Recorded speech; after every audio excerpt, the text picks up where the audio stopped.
Di sini diterangkan kata Rasul, maka kutibalahu baro'atani, dia akan dicatat 2 pembebasan. Artinya ketika datang ke dalam masjid itu hanya ada 1 orang ya. Oh, 1 orang sedang sholat. Sedang sholat dan kita bermakmum. Betul. Tok ternyata dia sedang sholat sunnah, sedangkan kita sholat Fardu.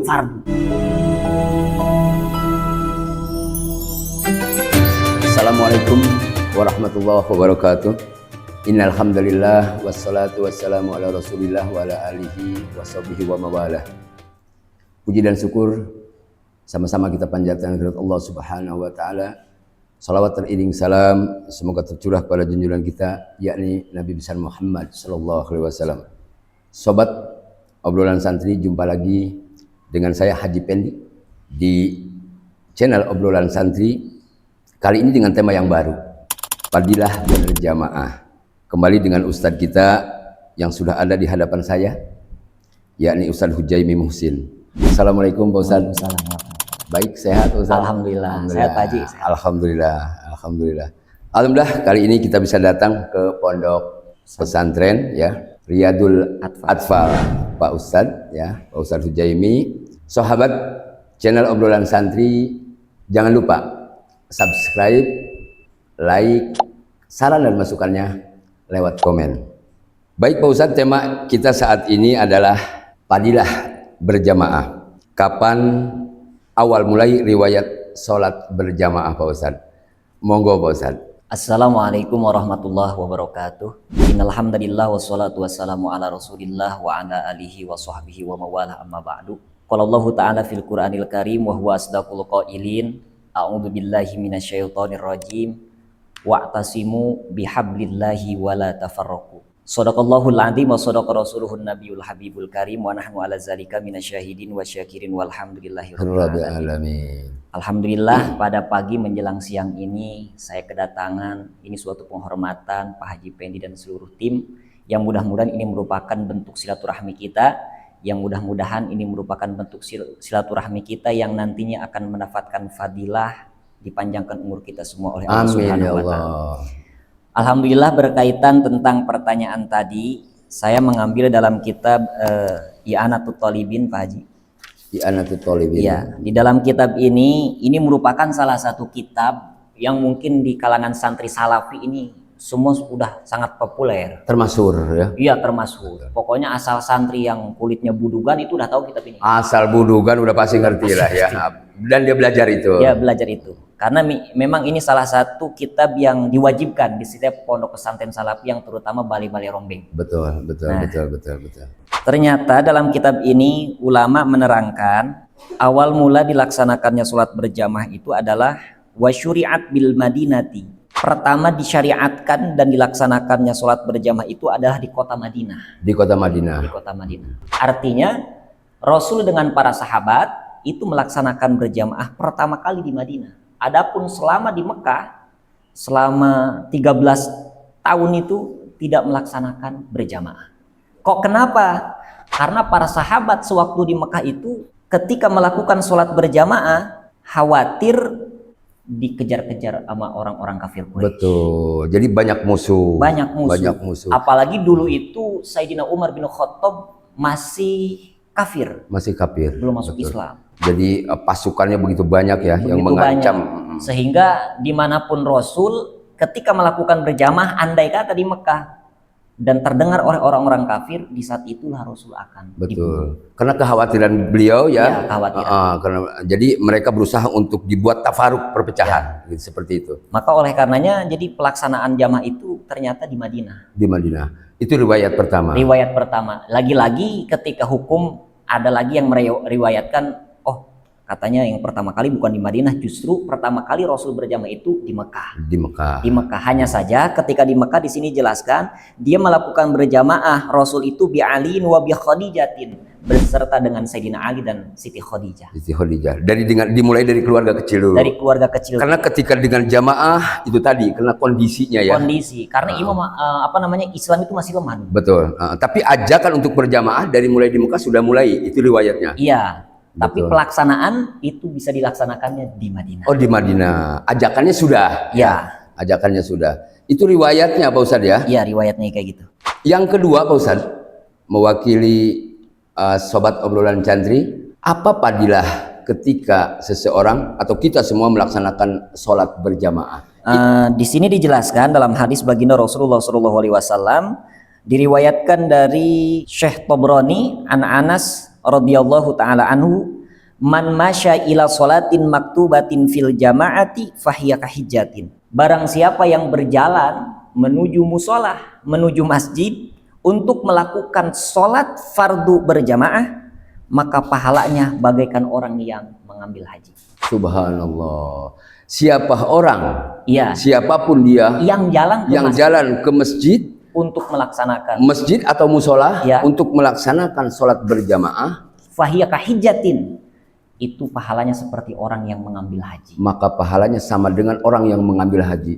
Subhanallah, para pemirsa sekalian. Ya, ini adalah ilmu buat kita terkait dengan fadilatul amal tentang sholat berjamaah. Motivasi lain dari fadilah yang lain, Ustaz, Oke. barangkali ada. Yang lain pun dijelaskan di sini, waman masya ila sholati tatawu'in fahiya ka umrotin nafilah.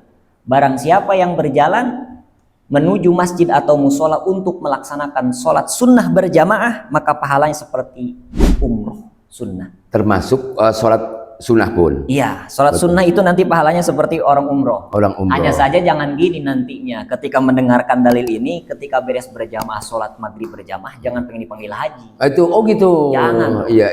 Ini hanya sekedar pahalanya. Pahala sama dengan orang yang ngambil Orang yang haji. mengambil haji. Orang yang berjamaah sholat wajib itu sama dengan mengambil haji. Iya. Begitu teman yang enggak manggil haji, dia marah. Dia marah karena dia habis berjamaah. Oh gitu. Iya.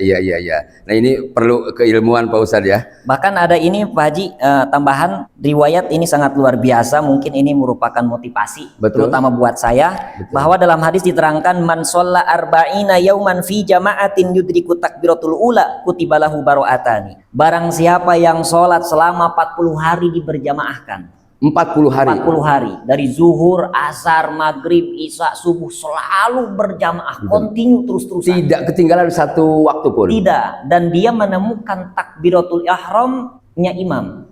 Artinya ketika imam takbiratul ihram, dia langsung menyambut dengan takbiratul ihram selama 40 hari. Di sini diterangkan kata Rasul, maka kutibalahu baro'atani, dia akan dicatat 2 pembebasan. 2 pembebasan. Di antaranya apa Ustaz? 1, baro'atun minan nar, dia dibebaskan dari api neraka. Subhanallah, amin ya rabbal alamin.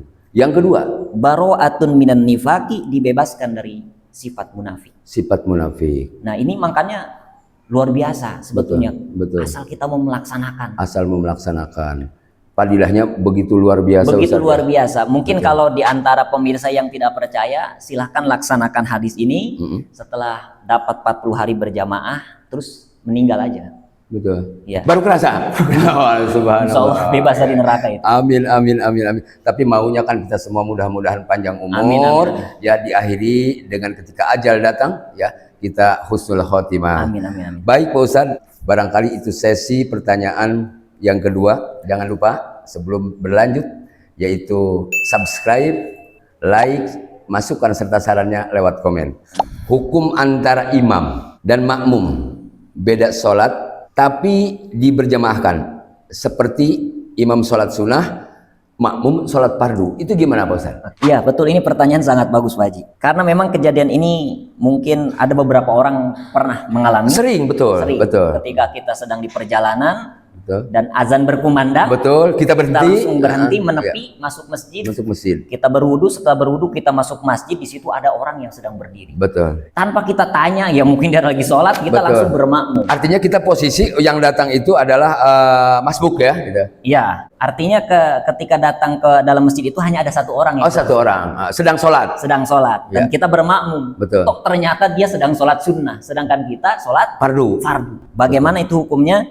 Ulama menerangkan sebetulnya secara hukum berjamaahnya tetap sah. Berjamaahnya tetap Tetap sah. sah. Akan tetapi dia tidak mendapatkan fadilah berjamaah. Tidak mendapatkan fadilah berjamaah. Tidak mendapatkan fadilah berjamaah. Bahkan di sini termasuk hukumnya khilaful aula. Khilaful aula itu adalah hukum yang mendekati makruh. Iya. Sangat dekat sekali dengan makruh ya. Iya. Cuman tendensinya nanti kepada yang ya artinya Allah tidak suka gitu ya. Betul. Ya artinya kan itu banyak sekali ya Pak Haji Betul. kejadian-kejadian Kejadian seperti orang-orang itu. yang ketika kita sedang sholat sunnah ada orang yang langsung memakmum ke kita. Betul. Dia mau sholat fardu, kita sholat sunnah, itu secara hukum fikihnya tetap sah. Tetap sah ya. Tetap sah sholatnya. Yang tidak sah itu kalau kita datang ke masjid atau ke musola, kita langsung bermakmum kepadanya, ketika kita Allahu Akbar ternyata dia bukan lagi sholat. Oh iya. Lagi mainin HP. Oh itu pasti itu tidak sah, betul. Luar biasa Pak Ustadz, ada guyonannya. Baik Pak Ustadz, kita singkat saja. Yang keempat, hikmah sholat berjamaah. Di sini diterangkan bahwa wa hikmatu masyru'iyatiha qiyamu nizamil ulfati bainal musallin. Hikmah dilaksanakan sholat berjamaah itu ternyata pondasi awalnya adalah qiyamu nizamil ulfati bainal musallin, sebagai tegaknya susunan perdamaian. Tegaknya susunan perdamaian. Bainal musallin, antara orang-orang yang sholat. Karena kan ketika kita berjamaah pasti kita akan bertemu dengan saudara dan tetangga. Betul. Dari mulai zuhur, asar, maghrib, isya dan subuh. Karena sering berinteraksi dengan tetangga dan saudara lewat berjamaah, kita akan saling kasih sayang. Kasih sayang. Itulah hikmah diantaranya. Diantaranya itu. Iya. Qobliyah subuh Ustaz. Itu bagaimana itu? Pahala qobliyah subuh mungkin ini hadisnya sudah sangat terkenal ya. Terkenal, betul. Barang siapa yang melakukan sholat sunnah qobliyah subuh itu lebih berharga dibanding dunia dan seisinya. Subhanallah. Ini fadilah daripada qobliyah subuh. Hanya saja gitu, kita dalam hal ibadah jangan hanya dikejar qobliyah subuh. Betul. Tapi ambil semuanya. Ambil semuanya. Ini jadi masih ada bahwa ini juga adalah rentetan dari sholat berjamaah tadi Sholat ya. berjamaah. Tapi yang paling terpenting gini, ini sangat menjamur di masyarakat, terutama tentang masalah mendahulukan tarawih dibanding qobliyah, dibanding ba'diyah isya. Betul, mendahulukan taraweh dibanding qobliyah isya. Ba'diyah isya. Sebetulnya gini, qobliyah dan ba'diyah itu pahalanya lebih besar dibanding sholat sunnah yang lain. Subhanallah. Sekalipun dibandingkan dengan tarawih. Betul. Tapi bukti di lapangan, ketika orang-orang yang mau melakukan sholat tarawih setelah dia sholat isya, harusnya dia itu ba'diyah isya. Ba'diyah isya dulu. Karena pahala ba'diyah isya itu lebih besar dibanding tarawih. Karena mungkin ketidaktahuan. Ketidaktahuan. Dia sering ngaji atau dia kurang mungkin memperhatikannya barangkali. Iya. Semua guru pasti sudah menerangkan itu. Jadi saya teringat satu ajakan dan seruan Nabi, wa'tasimu bihablillahi jami'a wala tafarraqu. Artinya apa?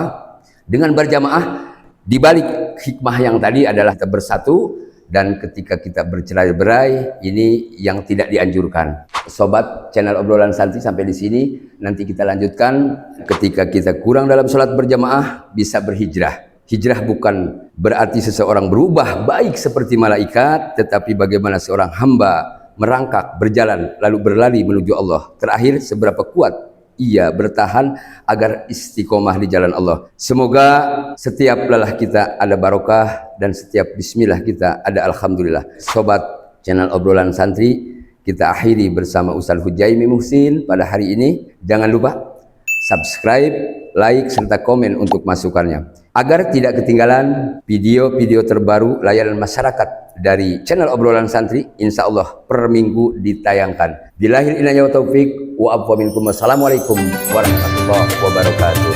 Terima kasih Ustaz.